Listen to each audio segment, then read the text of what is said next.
So বন্ধুরা, আবারও আপনাদের কাছে নিয়ে হাজির হয়েছি ক্যারিবিয়ান প্রিমিয়ার লিগ 2025-এর points table last update.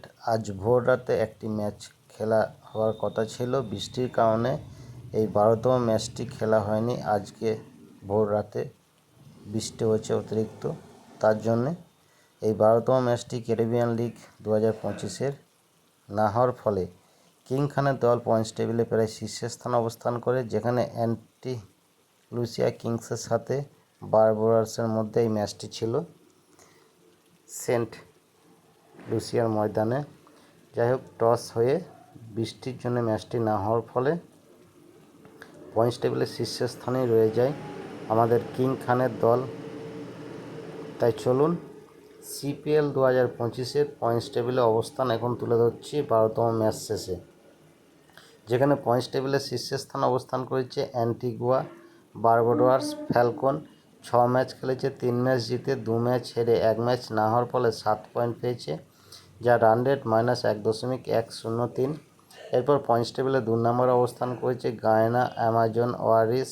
2 match খেলেছে, 2 ম্যাচই জিতেছে এবং 4 পয়েন্ট পেয়েছে, যা রান রেট +2.752। এরপর পয়েন্টস টেবিলে 3 নম্বরে অবস্থান করেছে আমাদের কিং খান শাহরুখ খানের দল টিবাগো নাইট রাইডার্স। 3 ম্যাচ খেলেছে, 2 ম্যাচ জিতে 1 ম্যাচ ছেড়ে 4 পয়েন্ট পেয়েছে, যা রান রেট +0.367। এরপর পয়েন্টস টেবিলে 4 নম্বরে অবস্থান করেছে ST skid and Nevis Patriots. 6 match খেলেছে, 2 ম্যাচ জিতে 4 ম্যাচ হেরে 4 পয়েন্ট পেয়েছে, যা রান রেট +0.115। এরপর পয়েন্টস টেবিলে 5 নম্বর অবস্থান করেছে সেন্ট লুসিয়া কিংস। 4 ম্যাচ খেলেছে, 1 ম্যাচ জিতে 1 ম্যাচ হেরে 2 ম্যাচ না হওয়ার ফলে 4 পয়েন্ট পেয়েছে, যা রান রেট -0.375। এরপর পয়েন্টস টেবিলে সর্বনিম্ন অবস্থান করেছে বারবাডোস রয়্যালস। 3 ম্যাচ খেলেছে, 2 ম্যাচ হেরে 1 ম্যাচ না হওয়ার ফলে 1 পয়েন্ট পেয়েছে, যা রান রেট -0.393। এখন পর্যন্ত আপনাদের কাছে তুলে ধরা হলো সিপিএল 2025-এ 12তম ম্যাচ শেষে সেই ম্যাচের ফলাফল এবং পয়েন্টস টেবিল। আর এখন তুলে ধরছি পরবর্তী ম্যাচের সময়সূচি, অর্থাৎ আগামী 27শে আগস্ট একটি মাত্র ম্যাচ অনুষ্ঠিত হবে সেন্ট লুসিয়া কিংসের সাথে গায়ানা অ্যামাজন ওয়ারিসের মধ্যে। ভোর 4:30-এ এই ম্যাচটি শুরু হবে এসটি লুসিয়া কিংস ময়দানে।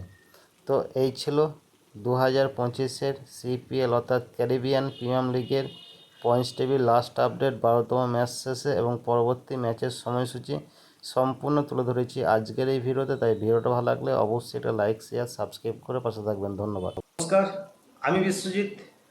আপনি যে এতক্ষণ সময় ধরে ভিডিওটা দেখছেন, তার মানে আমি বুঝতে পারছি আপনি খেলাধুলো ভালোবাসেন। তাই আপনাকে আমার তরফ থেকে অসংখ্য ধন্যবাদ।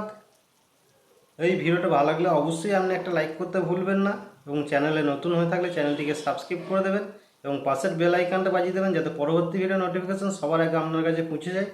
আপনি ভালো থাকবেন, সুস্থ থাকবেন, দেখতে থাকুন পরবর্তী ভিডিও।